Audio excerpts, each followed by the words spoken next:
अस्सलाम वालेकुम नाजरीन। मेरे साथ हैं आलमी शोहरत याफ्ता सीनियर सहाफ़ी तजिया नगार तबसरा नगार इरफान खान साहब। उनके पास मैं चलूँगा, लेकिन नाजरीन, पिछले साल की बात है जब इनसे तबसरे होते थे। अभी इमरान खान की हुकूमत थी तो इन्होंने तबसरों में एक दफ़ा जिक्र किया कि अगर गिरफ्तारी होगी तो तोशा खाना पे गिरफ्तारी होगी। उस वक्त लोगों को तो तोशा खाना का पता ही नहीं था कि तोशा खाना होता क्या है। बहरहाल उनकी गिरफ्तारी हो गई।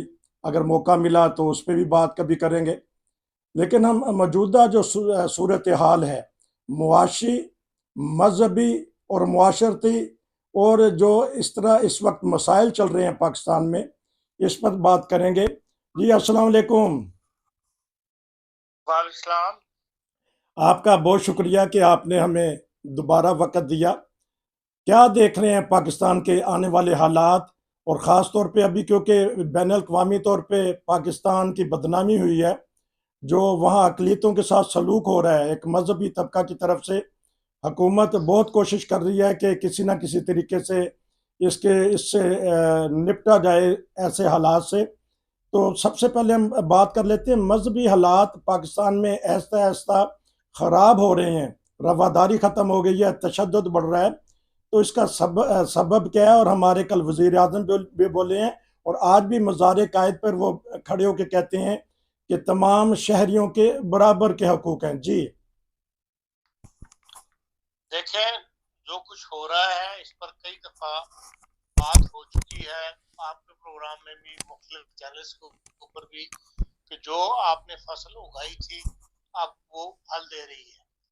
जो जिस तरफ मुल्क को आप लेके चले, जो लोगों को आपने जहाद की तरफ रागिब किया, उससे आपने गली गली मोहल्ले मोहल्ले जो है ऐसी जाहिल उलमा जो है, जिनको उलमा तो नहीं कहना चाहिए, मजहब के नाम पर जो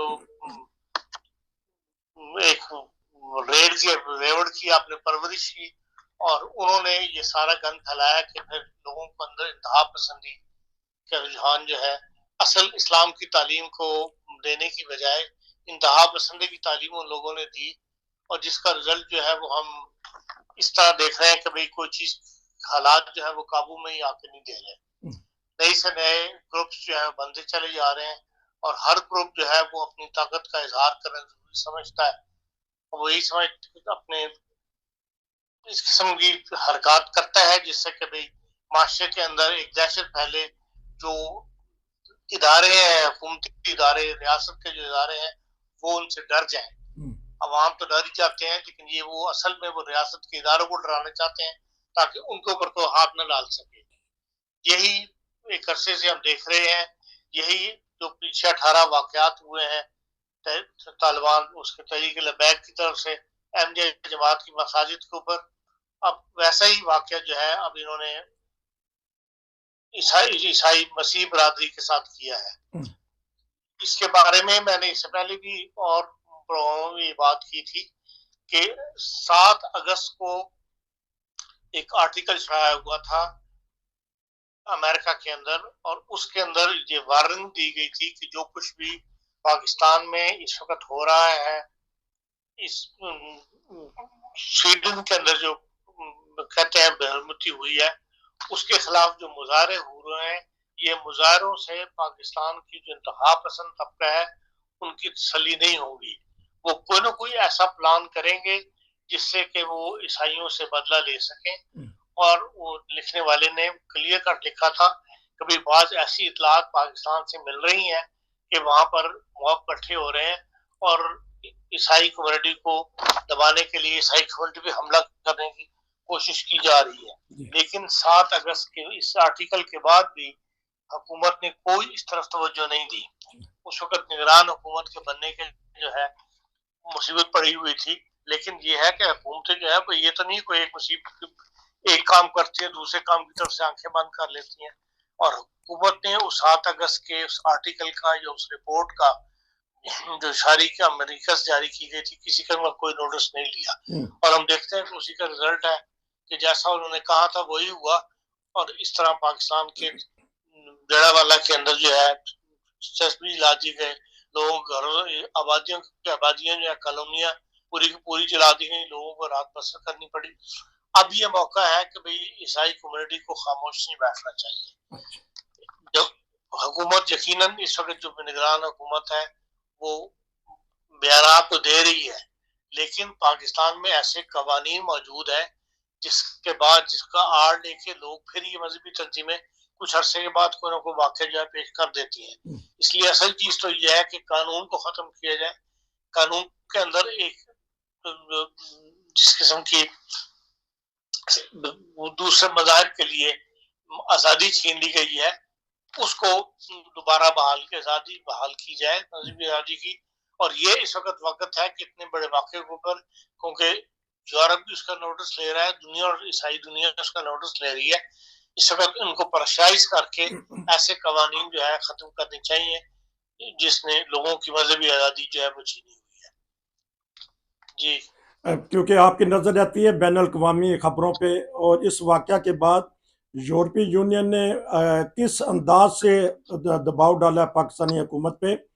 आया वो कोई पाबंदियां भी लगा देंगे रियासत पाकिस्तान पर? देखिए ये लोग तो कानून के मुताबिक चलते हैं। अगर पाबंदी लगाएगी यूरोपीय यूनियन तो पहले ये लाजमी उसको यूरोपीय पार्लियामेंट के अंदर पेश करेंगे, वहां से मंजूरियां लेंगे। लेकिन जो बात जराए से या बाज हमारे जो कोलीग्स हैं पाकिस्तान में उनसे जो बात हुई है उसको पता यही लगता है कि इसमें दबाव बहुत है। तो जिस किस्म के बयान दिए हैं हुकूमत ने और खुलकर जो बात की है निगरान वज़ीर आज़म ने, उस पर यही कहा जा रहा है कि भाई ये एक हुकूमत के ऊपर प्रेशर आया है, गैर मुल्की प्रेशर, और उसकी बिना पर वो इस किस्म के इक़दाम जो उठाने के लिए तैयार हुए हैं। प्रेशर तो लाजमी आएगा नसीर साहब, आप इसको ये लोग इग्नोर नहीं करेंगे। जो चंद दिन लगते हैं लेकिन ये इन बाजों में जल्दबाजी नहीं करती हैं कौमें, लेकिन ये ऑर्गेनाइज होके वो लाजमन जो है वो पूरे पाकिस्तान को प्रेशराइज करेंगी और जो ईसाई मुतासरीन हुए उनकी भी यकीनन मदद करेगी। तो बुनियादी गलती कहाँ आपकी नज़र में हुई? कहाँ रेड लाइन क्रॉस की है? आया पुलिस अगर वहाँ कुछ करना चाहती या रियासत पाकिस्तान करना चाहते तो हो सकता था, रुक सकता था ऐसा बड़ा सानिया? देखें, मसला ये है कि जो रियासत के इदारे हैं, जो पुलिस है, जो डिप्टी कमिश्नर है, जो असिस्टेंट कमिश्नर है, जिन्होंने इलाके को कंट्रोल करना होता है, मॉब को भी कंट्रोल करना होता है, पुलिस भी उन्हीं के ऑर्डर की मुंसलिक होती है, उन लोगों ने सुस्ती दिखाई है। कभी भी ये लोग जो है एक्टिवली काम नहीं करते। जब वाकया हो जाता है उस वक्त इन लोगों को होश आती है कि हाँ, जो ही ऐलानात शुरू हुए थे सुबह 6 बजे जड़ावाला की मस्जिदों से, उसी वक्त पुलिस को हरकत में या असिस्टेंट कमिश्नर को या डिप्टी कमिश्नर को हरकत में आ जाना चाहिए था और फौरी तौर पर सद्देबाब करना चाहिए था। लेकिन तो सोए रहे हैं और जब हो गया वाकया तो उसके बाद पुलिस एक्टिव होती है, फिर वो क्रेडिट भी लेना चाहती है। और जो मॉब दिखाया गया है शुरू की वीडियोस के अंदर, उसके अंदर तो पुलिस बकायदा वहां मौजूद थी और हिस्सा बनी हुई थी उस मॉब के साथ वॉक कर रही थी बकायदा, बजाय रोकने के।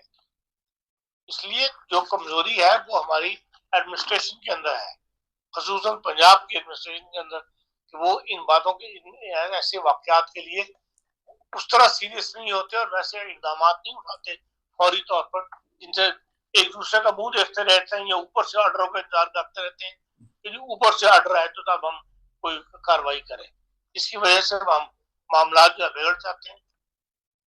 अच्छा, अब जो वजीर आजम साहब ने कल तकरीर की है, आज मज़ार कायद पे उन्होंने कुछ बोले हैं, तो क्या देखते हैं? और बिलखसूस क्योंकि ईसाइयों की बात तो मसीह भाइयों की बात तो बैन अल-अक़वामी तौर पे भी सुनी जाती है, लेकिन अहमदिया कम्युनिटी है एक थोड़ी तादाद में है, एक ये आगे से रिएक्शन नहीं करते, खामोशी से अगर कोई नुकसान भी करता है तो इनको ये तालीम ही दी गई है कि इस्लामी तालीम यही है कि सब्र किया जाए।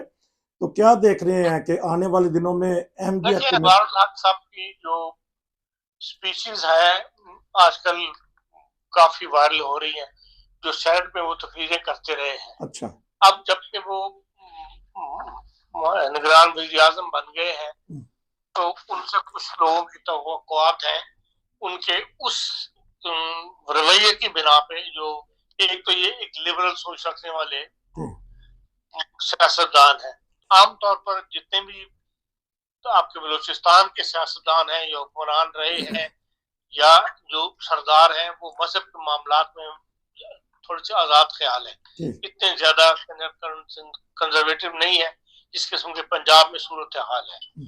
फिर ये है कि अनवारुल हक साहब जो है बाहर तारीख पर इनको बड़ा अबूर है, बहुत कसीरी मुताला शख्सियत है, अदब, तारीख, फलसफा, अक़वाम आलम का जो अरूज ज़वाल है, इस सब इस्लामी तारीख इस सब से खूब वाकिफ है। जो कल उनकी तकरीर हुई है वो उन्होंने कोई नोट्स नहीं लिए हुए थे, कोई उनको लिखी हुई तकरीर पेश नहीं की गई। जो इससे पहले जो मुस्लिम लीग के जितने भी रहनुमा रहे हैं सबको लिखी हुई तकरीरें पेश की जाती थी और 2 लफ्ज वो लोग ज़बानी नहीं बोल सकते। उन्होंने बड़ी अच्छी तकरीर की है और उस तकरीर से एक उम्मीद पैदा हुई है कि भाई ये एक इल्म दानिश का आदमी है और नजरियात रखने वाला आदमी है, तो यकीनन इन मामलात में भी, मजहब के मामलात में भी जिसका उन्होंने खुल का इजहार किया है, कोई लगी लिपटी नहीं रखी, तो हम समझते हैं कि वो जब तक वो है अपने वक्त के जितने महीने भी उनको मिलेंगे वो उस दौरान जो है इस किस्म के वाक़यात पर काबू पाने की कोशिश करेंगे। क्योंकि अक्सर देखने में यही आता है कि कुछ भी सानिहात हो जाए, ये लोग ऐसे हैं शरपसंद बाज लोग, वो सीढ़ी और हथौड़ा लेके चले जाते हैं और उनको मस्जिद के मीनारे नज़र आ जाते हैं या मेहराब नज़र आता है तो वो अपना जो सा गुस्सा उस पर उतार देते हैं। बहुत सारे दानिश्वर ये कहते हैं कि मुल्क में बेरोज़गारी है, पैसा नहीं है, महंगाई है, तो इसलिए लोग ज़हनी दबाव का शिकार हैं और इसमें शामिल हो जाते हैं। गो के वो उनको पता ही नहीं है कि जमात अहमदिया का क्या अकीदा है, उनको पता ही नहीं है कि मसीह भाइयों का क्या है, उनको ये भी नहीं पता कि इस्लाम क्या कहता है, तो वो बस हथौड़ा और सीढ़ी उनको चाहिए। अब आराम कुछ आ सकेगा चंद दिन के लिए जमात अहमदिया के अफराद को? देखिए, आना चाहिए अगर तो अनवारुल हक साहब अपनी बात में सच्चे हैं जो उन्होंने कहा है और नाम लेके कहा है उन्होंने पंजाब के चीफ सेक्रेटरी का और आईजी पंजाब का डॉक्टर उस्मान का, तो उनको फिर ये जिम्मेदारी भी पूरी करनी चाहिए और जिन दोनों का नाम लिया है उनको भी एहसास करना चाहिए कि जो प्राइम मिनिस्टर जो चीज चाहता है उसके ऊपर अमल पैरा होना या उसको फील्ड के अंदर उसमें काम करना, ये इन दोनों चीफ सेक्रेटरी का और आईजी पंजाब का काम है। इस लिहाज से अगर तो अनवारुल हक साहब की बात पे कान धरे हैं और अनवारुल हक साहब भी अपने कहे के पीछे जो है वो उसको निगराश कर रहे हैं कि हाँ जो मैंने कह के आया हूँ वाकई उस पर अमल हो रहा है, अगर उन्होंने उसको फॉलो किया तो फिर तो यकीनन बात जो है वो हालात में बेहतरी आएगी और ये जो तहरीक तालिबान पाकिस्तान जो है, तहरीक तालिबान कह रहा हूँ मैं, तहरीक लबैक वाले जिस तरह हथौड़े लेकर सीढ़ियां लेकर चढ़ दौड़ते हैं उसमें कमी आनी चाहिए और अगर नहीं कमी आती तो इसका मतलब है फिर वो भी बाकी हुक्मरानों की तरह इन्होंने भी एक महज तकरीर की है। ठीक, अच्छा, मैं अब क्योंकि 2 छोटे-छोटे सवालात हैं, एक तो मीडिया के बारे में क्या सोच रहे हैं? एक तो इन्होंने मीडिया ने जड़ांवाला वाक़या बड़ा खूब अच्छी तरह पेश किया और चंद एक ऐसे बहादुर कहना चाहिए, उन्होंने अहमदियों का नाम लेके भी प्रोग्राम किए कि अहमदियों पर जुल्म और ज़्यादती हो रही, बल्कि इस वाक़या से पहले ही उन्होंने करना शुरू कर दिया था। वसअतुल्लाह खान साहब ने, आज़ाद सैयद ने, उमर चीमा ने, तो क्या, क्योंकि आप मीडिया से ताल्लुक़ रखते हैं, आप भी, आपके ताल्लुकात भी हैं, क्या देख रहे हैं कि अब रुझान पैदा हुआ है मीडिया में भी तो वो भी मजलूमों की बात सुने और उनकी आवाज़ बने? देखिए, मीडिया में जो ये लोग हैं ये एक प्रोग्राम करते हैं अपना सेपरेट, उसके अंदर इन लोगों ने बात की है। जो मेन मीडिया है, जो न्यूज के चैनल्स हैं, उसके अंदर इस किस्म की खबरें जो है उसमें कंडेम करना चाहिए। जो प्रिंट मीडिया है, जैसे इंग्लिश अखबार लिखते हैं, तरह उर्दू अखबार के अंदर भी ऐसे मज़ामीन आनी चाहिए या ऐसे इन बात को इन पसंदों के खिलाफ बाकायदा नाम लेके लिखा जाएगा कि हाँ भी अहमदियों के साथ ये ज्यादती ये लोग कर रहे हैं, तब तो फिर एक जिसे कहना चाहिए डेवलप होगा प्रेशर, वरना ये एक दो प्रोग्राम करने से वो बात नहीं बनती या इतना प्रेशर डेवलप नहीं होता कि हुकूमत मजबूर हो जाए इस तरफ कान धरने के ऊपर या आवाम में शूर बेदार हो जाए।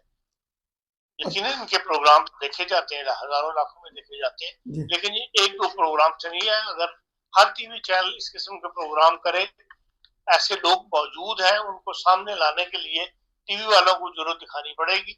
लोग तो बात करने के लिए तैयार हैं, लेकिन यह कि उनको बुलाए और उनसे बात करें तो यकीनन वो लोग इस किस्म की बात जो है वो आकर करेंगे, जिससे कि शरपसंदों का हौसले टूटे।